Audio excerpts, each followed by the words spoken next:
So now that we understand how the HTML boilerplate works and what each line does in it, it's time to move into the body section and start giving our website some content. Because at the moment, our website is looking a little bit plain. So if we have a look at John Kleinberg's website, the first thing that we want right at the top here is a level 1 heading that says our name. So let's head back into Atom, and as a challenge to you, add a level 1 heading inside the body section of your website that contains your name.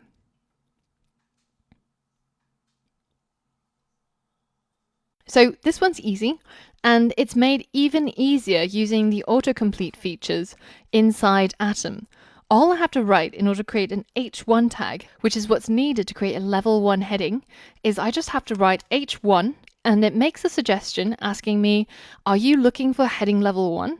And now if I hit enter or if I hit tab, I get the H1 tag inserted automatically, opened and closed for me, and my cursor gets moved right in between exactly the place where I would need to start typing. So now if I hit save and I head back over to my personal site, and remember, if you close down this tab, you can always go into your Finder or your Explorer to open it back up again, or you can select the full file path from Atom as well and paste it into here. Now, if I hit enter, you can see my H1, my level 1 heading gets shown up here, just like John Kleinberg's, and we're ready to move on to the next thing.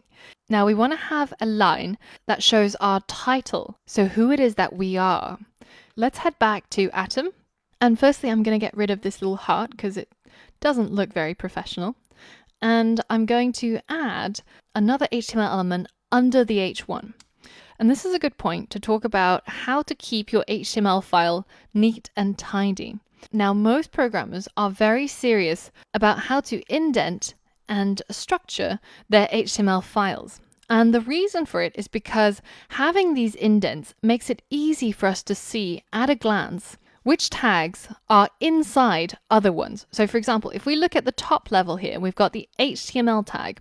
And because both the head and the body tags are indented inside these HTML tags, it shows us at a glance that the head is inside the HTML element, and as is the body. But the body and the head, they're at the same hierarchical level. They're not inside of each other at all. And this is a good structure for us to be able to see at a glance what's happening in our code. And also when other programmers look at our code, because we're used to working with the same structure, it's easy to be able to understand what's going on at a glance.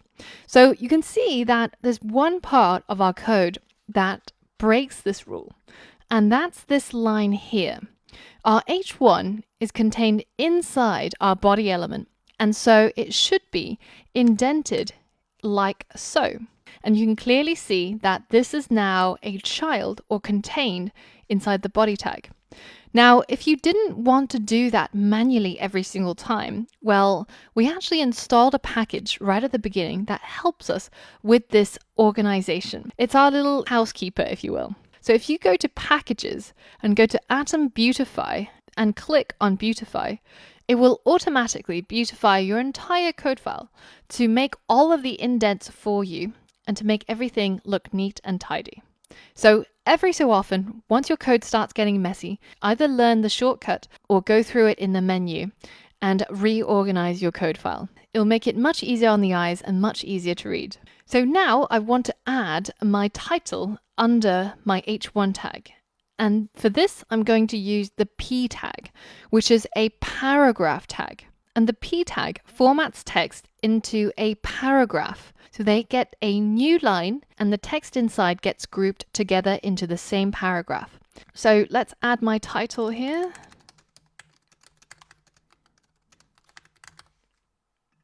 And now let's see what our changes look like. So remember again, Command S or Control S to save, and head back over to our site and Command R or Control R to refresh, or click this button to refresh. And there we go. There's our brand new paragraph showing up. Now, if we look at John Kleinberg's, you can see that his title is italicized and ours is not. So how can we make ours italicized as well? Well, this is where our lessons on documentation is going to come in handy. Let's go ahead and go to Google and see if you can find out how to italicize your text using HTML. So let's write italicize HTML MDN and let's hit enter. And you can see that there's actually two tags that come up here. And the first one that comes up is this one. So let's have a look at it first. Now this is the EM or the emphasis element. And it marks text that has a stress emphasis. Now it looks like this in practice. And the result is that it makes it look italicized. Now you might have noticed back here, we also had the I element or the I tag, and it does the same thing visually. It also makes the text that's in between the I tags italicized. But there's a little bit of a difference here, and the difference is quite subtle. The emphasis tag tells the browser the words that are enclosed between it should be stressed or should be emphasized, but the I tag only italicizes the text, so it only styles the text to make it slanted, and it doesn't confer any of that emphasis. And for this reason, it's good practice to always use emphasis instead of italic, because it conveys more information and it isn't just about the style. Remember, when we're writing HTML code, we're more concerned about structuring our text rather than caring about how it looks or how it appears. Now, a similar pair is the B tag or the bold tag. And this is equivalent to the I tag. It makes any text that's in between bolded, like so. But instead, what you should be using is the strong tag. And that's because the strong tag, again, confers meaning. It says that this text has strong importance, and therefore it's displayed in bold, rather than merely saying that this should be styled so that it's darker than the rest of the text. And if you're interested, you can have a read between bold and strong, as well as emphasis is strong, as well as emphasis in italic. It makes for some interesting reading and gives you a bit more background information on the difference between these two tags. But whenever you're looking to make something bold in your website, you should probably be using the strong tag. And whenever you want to make something italicized, you should be using the emphasis tag. So let's go ahead and make our paragraph, this title, italicized or emphasized like so. If you remember, all we have to do is just to enclose it inside the EM tag. Now you can do that for the entire length of the text, or you can simply apply it to just a section of the text. So for example, if I wanted to make the part where it says the app brewery bolded, then I can simply add a strong tag and have the app brewery, not including the full stop, inside this strong tag. Now if I hit save and go ahead and refresh, then you can see that the entire paragraph is emphasized and the app brewery is bolded. So we've done a little bit of formatting for our website. Now let's move on to the next part. We're going to add a little bio here, and that again is going to be inside a paragraph element, and it just tells anybody who's visiting our personal site who we are and what we're all about. So once you're ready, go ahead and figure out where you should add this and complete the challenge. Okay, so that wasn't so hard. All we have to do is just to indent so we're in the right position. We're inside the body tag, and we're going to create a new paragraph element. So this is going to be on a new line from this paragraph. They're going to be separate paragraphs. And here I'm going to write, I am an iOS and web developer. I love coffee and brew my own beers. Let's save and check it out here. All right, looks pretty good. And we're getting pretty far already. So obviously you can put as much or as little as you want here and design your website however you want it to look. Now the next thing I want to add is this horizontal line, and we've done that previously. So you can go ahead and add that into your code file as a challenge. All right, so do you remember how to do that?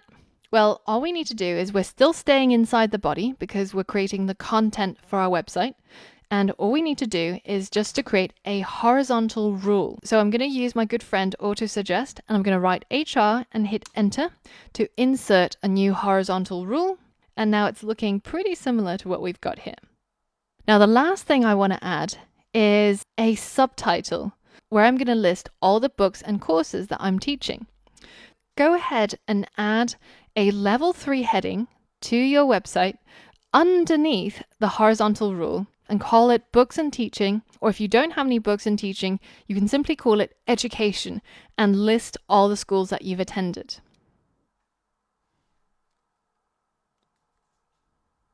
All right, underneath the horizontal rule, I'm going to add an H3, so a level 3 heading, and this is going to be the Books and Teaching. All right, so we've already got most of our personal site coded up. In the next lesson, we're going to be diving into HTML lists and how we can create these bullet points as well as numbered points and add it to our website. So all of that and more, I will see you on the next lesson.